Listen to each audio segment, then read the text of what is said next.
ಪ್ರೀತಿ ಸ್ನೇಹಿತರೆ, ನಿಮ್ಮೆಲ್ಲರಿಗೂ ಕೂಡ ನಮ್ಮ ಕರ್ತನಾಗಿರುವಂಥ ಯೇಸು ಕ್ರಿಸ್ತರ ಅತಿ ಶ್ರೇಷ್ಠವಾದ ನಾಮದಲ್ಲಿ ನಿಮ್ಮನ್ನು ಹೃದಯಪೂರ್ವಕವಾಗಿ ವಂದಿಸ್ತಿದ್ದಾನೆ. ಪ್ರಿಯರೇ, ಈ ದಿವಸಗಳಲ್ಲಿ ನಾವು ನೋಡುವಾಗ ಮಾದಕ ದ್ರವ್ಯ ಮಾಫಿಯಾಕ್ಕೆ ಬಲಿಯಾಗುತ್ತಿರುವ ಮಕ್ಕಳನ್ನು ನಾವು ನೋಡ್ತಿದ್ದೀವಿ.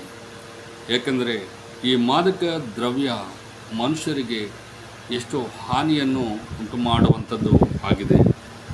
ಮಾದಕ ದ್ರವ್ಯದ ಉಪಯೋಗವು ಇಂದು ಹಲವಾರು ಮನುಷ್ಯರನ್ನು ಕೊರೆದು ತಿನ್ನುತ್ತಿರುವ ಒಂದು ಮಾರಕ ರೋಗವಾಗಿದೆ ಎಂದು ನಿಮಗೆ ಹೇಳಲಿಕ್ಕೆ ನಾವು ಇಷ್ಟಪಡ್ತಿದ್ದೇನೆ. ಲಕ್ಷಾಂತರ ಮಾನವ ಜೀವಗಳು ಮದ್ಯಪಾನ ಹಾಗೂ ಮಾದಕ ವ್ಯಸನದ ಕಾರಣದಿಂದ ನರಕ ಸದೃಶ್ಯವಾಗಿದೆ, ಅಂದರೆ ನರಕಪ್ರಾಯರ ಆಗುತ್ತಾ ಇದ್ದಾರೆ. ಪ್ರಿಯರೇ, ಅದೆಷ್ಟೋ ಮಹಿಳೆಯರು, ಮಕ್ಕಳು, ವಿಧವೆಯರು ಅನಾಥರು ಆಗಿ ಪರಿವರ್ತರಾಗಿರುವುದನ್ನು ಮಾದಕ ವ್ಯಸನಿಗಳು ಬದುಕಿರುವುದರಿಂದ ಕುಟುಂಬಕ್ಕೆ ಯಾವುದೋ ಪ್ರಯೋಜನವಿಲ್ಲವೆಂಬುದನ್ನು ಮಾತ್ರವಲ್ಲ, ಅವರು ಕುಟುಂಬದ ಸ್ವಸ್ಥತೆಯನ್ನು ಕೆಡಿಸುತ್ತಾರೆ ಎಂದು ಕೂಡ ನಾವು ತಿಳ್ಕೋಬೋದು.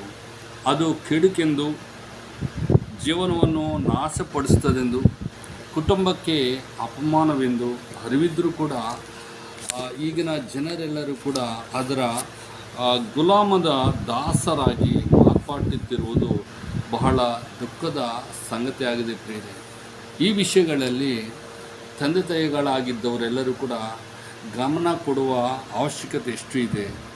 ಮಾದಕ ದ್ರವ್ಯದ ಉಪಯೋಗವು ವಿದ್ಯಾರ್ಥಿಗಳ ನಡುವೆ ಬಹಳ ವೇಗವಾಗಿ ಪಸರಿಸುತ್ತದೆ ಎಂದು ನಮ್ಮ ಗಣಾಂಕಗಳು ನಮಗೆ ತಿಳಿಸ್ತಿದ್ದಾವೆ. ಒಮ್ಮೆ ರುಚಿ ನೋಡಲು ಆರಂಭಿಸಿದ ಉಪಯೋಗವು ಬಳಿಕ ಅದರ ಜಾಲದಲ್ಲಿ ಸಿಲುಕಿ ಬೀಳುವಂತೆ ಮಾಡಿಬಿಡುತ್ತದೆ. ಪ್ರಿಯರೇ, ಮಾದಕ ದ್ರವ್ಯದ ವ್ಯಸನ ಆದರ್ಶ ಪ್ರಜ್ಞೆಯಿಲ್ಲದ, ಚಟುವಟಿಕೆ ರಹಿತ ಅಥವಾ ಯಾವುದೇ ಗುರಿಯನ್ನು ಹೊಂದಿರದ ಯುವ ಜನಾಂಗ ಮಾದಕ ದ್ರವ್ಯಗಳ ದಾಸರಾಗಿ ಇಂದು ಬೆಳೆದು ಬರುತ್ತಾ ಇದ್ದಾರೆ. ಇದೆಷ್ಟೋ ಕಷ್ಟಕರವಾದಂಥ ಸಂಗತಿ ಎಂದು ನಾವು ತಿಳಿದುಕೊಳ್ಳಬೇಕಾಗಿದೆ. ಈ ಮಾದಕ ವ್ಯಸನವು ಎಲ್ಲಿ ಪ್ರಾರಂಭವಾಗುತ್ತದೆ ಅಂದರೆ, ಹೈಸ್ಕೂಲ್ ಹಂತದಲ್ಲಿ ವಿದ್ಯಾರ್ಥಿಗಳು ಮಾದಕ ದ್ರವ್ಯಗಳನ್ನು ಉಪಯೋಗಿಸುತ್ತಾರೆ ಎಂದು ಆ ಗಣಾಂಕಗಳು ನಮಗೆ ಹೇಳುವಂಥದ್ದಾಗಿದೆ.